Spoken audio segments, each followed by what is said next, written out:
What if everything you thought you knew about your world, your history, and your very self was a carefully constructed illusion? What if an ancient cosmic war, fought across dimensions of spirit and matter, still rages, and you are unknowingly a player in its grand final act? For centuries, this truth has been hidden, guarded by a clandestine order. But now, the Fundamentos de la Sabiduría Hiperbórea unveils the secrets, offering a path to awakening. This is a journey not just into a book, but into a forgotten destiny, a quest for liberation, and a confrontation with the true architects of our reality. Chapter 1. The Genesis of Captivity. The Spirit. Spheres Fall. Our story begins in the boundless expanse of the pre-cosmic.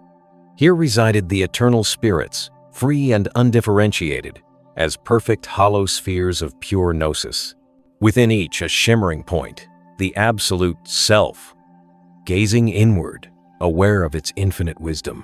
Its very nature was an inherent hostility to any external material order, a self-contained universe of pure spirit. This sublime state, however, was shattered. A single vulnerable point on its exterior surface became the unsuspecting gateway for a catastrophic event, the White Treachery. Betraying their own kind, certain Hyperborean siddhas, driven by an incomprehensible ambition, orchestrated a profound cosmic manipulation. They seized upon that singular weakness, causing the spirit sphere to instantly revert. What was once an inward-gazing Vultus Spiritus was violently turned outward, facing the crude material plane, while the once defiant Tergum Hostis was plunged within. This reversal plunged the eternal spirit into a state of absolute disorientation, a strategic confusion so profound that it became unaware of its own captivity. This, the foundational thesis of Hyperborean metaphysics, sets the stage for the drama of all existence. The eternal spirit, powerful beyond measure, now enslaved by the very act of not knowing its own plight. Chapter 2. The Demiurge's Grand Deception, Maya's Unfolding Illusion. With the spirit spheres ensnared, the cosmic architect, the One, or the Demiurge, could finally set his grand design in motion.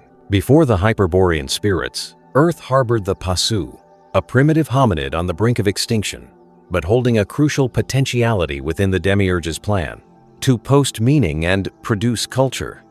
The traitor siddhas' White Treachery provided the perfect catalyst. They genetically modified the Pasu, imbuing it with Hyperborean lineage, thus creating the Virya, a semi-divine human, capable of a deeper, albeit confused, consciousness. The entire material universe, from the smallest atom to the grandest galaxy, is revealed as Maya, a great deception.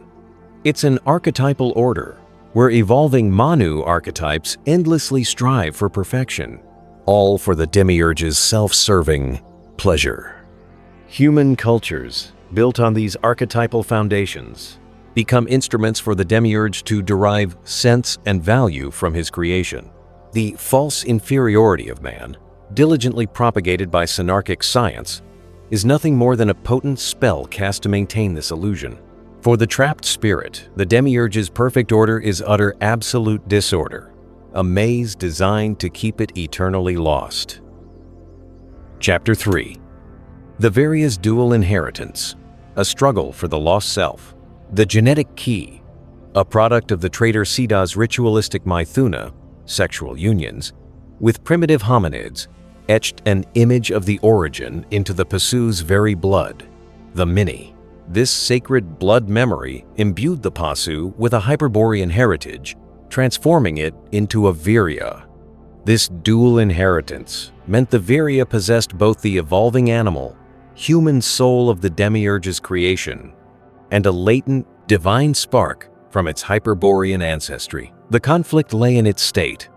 The lost Virya found its true yo, eternal self, deeply entangled with the evolving conscious subject, ensnared by the Demiurge's karmic laws.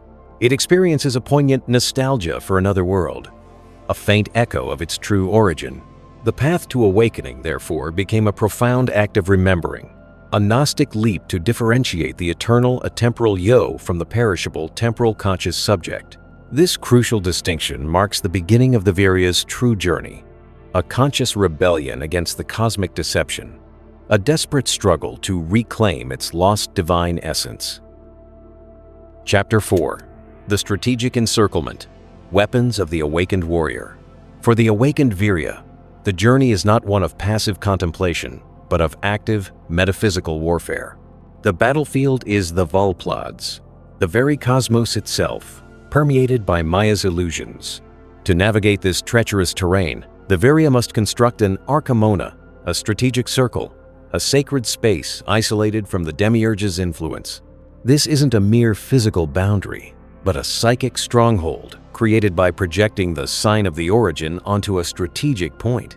This infinite circle is unassailable, impervious to the Demiurge's forces, precisely because it is rooted in the increate nature of the sign of the origin, a symbol beyond the Demiurge's creation. The runes of Wotan are the essential weapons of this cosmic warrior, allowing the awakened Virya to redefine, demiurgic designs and create an impenetrable strategic space. By establishing this sanctuary, the Virya gains precious own time, a temporal autonomy that allows it to resist the Demiurge's temporal flow and reorient itself toward its true Hyperborean origin. This is the act of a true berserker, a warrior fighting for spiritual freedom against overwhelming odds. Chapter 5. The Hyperborean Initiation, a blueprint for self-liberation. The Order of Knights Toroidal offers a structured path to liberation. The Hyperborean Initiation, divided into 3 grades. The first step, awakening and orienting the Yo, involves confronting Tyro Dingubur, the external labyrinth, a degraded representation of the true inner labyrinth of the self. By understanding its distorted symbolism, the paths of search, option, and choice, the Virya begins to perceive its objective extravio, lostness. The deeper truth is revealed through the principle of nullo-yical induction, which allows the Yo to comprehend the metaphysical significance of the internal labyrinth, the strategic distance that separates the lost Yo from the Selbst. This understanding is not rational but Gnostic, achieved through a gracious Luciferic attitude, a defiant valor that suspends the dramatic tension imposed by sacred symbols. This unique ethical stance empowers the Virya to isolate its Yo from the conscious subject, establishing itself in the Selbst, the timeless core of its being. The subsequent initiations involve constructing the infinite staircase to the Vril, absolute freedom, and eventually transmuting into an immortal Siddha Berserkir, securing the immortality of the Yo from any demiurgic influence. Chapter 6. Kundalini's Veil, Synarchy's Perversion of Ancient Wisdom. The spiraling sacred symbol of the Pasu represents the inexorable law of archetypal evolution, a fixed path towards entelequia. However, this path, if followed without true Hyperborean guidance, leads not to liberation but to the great leap of Kundalini Yoga, a synarchic perversion. The Logos Kundalini, the microcosmic plasmator, is capable of recreating the organism according to the Manu archetype. But when the Akasa globe, the protective sheath, is opened without true gnosis, Kundalini's power is usurped. Synarchic yoga, rooted in the corrupted Kalachakra key of the traitor Siddhas, forces the anemic subject to identify with the One, effectively erasing the symbol of the origin and integrating the initiate into the white hierarchy of Chang Shambhala. This slippage of the symbol of the origin represents the ultimate strategic victory for the traitor Siddhas, as it permanently neutralizes the Virya's Hyperborean heritage. The Tantra Occidental, originally a Hyperborean path for liberation, has been distorted by synarchic disinformation and change of meaning, leading many astray. The true path requires distinguishing between these deceptive imitations and the genuine wisdom, a task made increasingly difficult in the Kali Yuga. Chapter 7. Cultural Memory, Decoding the Demiurge's Narrative. The Demiurge's macrocosmic plan is intricately linked to human cultural development.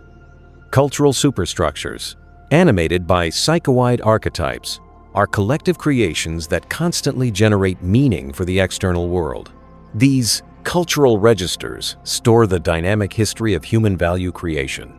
forming a vast, often invisible tapestry of meaning. The key lies in understanding that these cultural objects, seemingly external, are deeply interconnected reflections of our inner psychic structures. The faculty of anamnesia grants the Hyperborean initiate the unique ability to penetrate these cultural registers. This involves a rigorous visual exploration of the chronocultural series of axiologic superobjects, moving beyond superficial appearances to grasp the true, often hidden, meaning of historical events and cultural artifacts. It's a process of discerning the Demiurge's concealed intentions within cultural narratives, allowing the initiate to break free from the capture of collective consciousness. By consciously choosing which cultural systems to affirm or reject, the awakened Virya can prevent being absorbed into the Demiurge's predetermined drama. Chapter 8. The Aberotypology, Navigating Moral Landscapes. Hyperborean wisdom identifies three fundamental types of lost Viryas, categorized by their ethical stance toward sacred symbols: the ludic, the sacralizing, and the graciously luciferic. The ludic type, driven by fear and a desire for gain without true commitment, plays with sacred symbols, profaning them by denying their dramatic, metaphysical truth. They remain trapped in a simulated reality, never engaging in the real cosmic conflict. The sacralizing type, conversely, submits to powerful sacred symbols, experiencing ecstatic contemplation, but ultimately succumbing to the illusion of the symbol's inherent greatness. This leads to spiritual anesthesia and eventual absorption into the Demiurge's will, often becoming agents of synarchic systems. The graciously luciferic type, however, confronts sacred symbols with absolute honor, a pure, unyielding will. This attitude allows them to suspend the dramatic tension, unveiling the artificiality of the Demiurge's illusions, and ultimately transcending the symbols without being captured. This distinction is critical, as only the graciously luciferic path leads to genuine spiritual liberation. Chapter 9. Kristos Lucifer's Strategy, The Final Liberation. The Strategy O of the Loyal Siddhas, spearheaded by Kristos Lucifer, is the ultimate counteroffensive against the Demiurge. Its core is the Graal, not a mystical object to be found, but an eternal increate gem that serves as irrefutable proof of the Hyperborean origin. Its presence divinizes Hyperborean bloodlines, awakening the memory of a time before the Great Deception. The Demiurge, in response, created the sacred Hebrew race as an imitation, a tool for its own universal dominance, utilizing the Kabbalah to control material existence and perpetuate the illusion. The struggle is ancient. The fall of Atlantis, the subjugation of Hyperborean lineages, and the propagation of synarchic control through religious and scientific doctrines are all parts of this cosmic war. Kristos Lucifer's mission is to guide the awakened Viryas back to the origin, equipping them with the increate runes of Votan, symbols of absolute truth that transcend all demiurgic creation. The imminent end of history is not a passive event, but a final, decisive battle where the awakened Viryas, transformed into immortal Siddhas Berserkir, will align with Kristos Lucifer and depart from the material universe, reclaiming their eternal freedom and confronting the Demiurge face to face. This is the ultimate promise, true liberation for the eternal spirit beyond the grasp of Maya.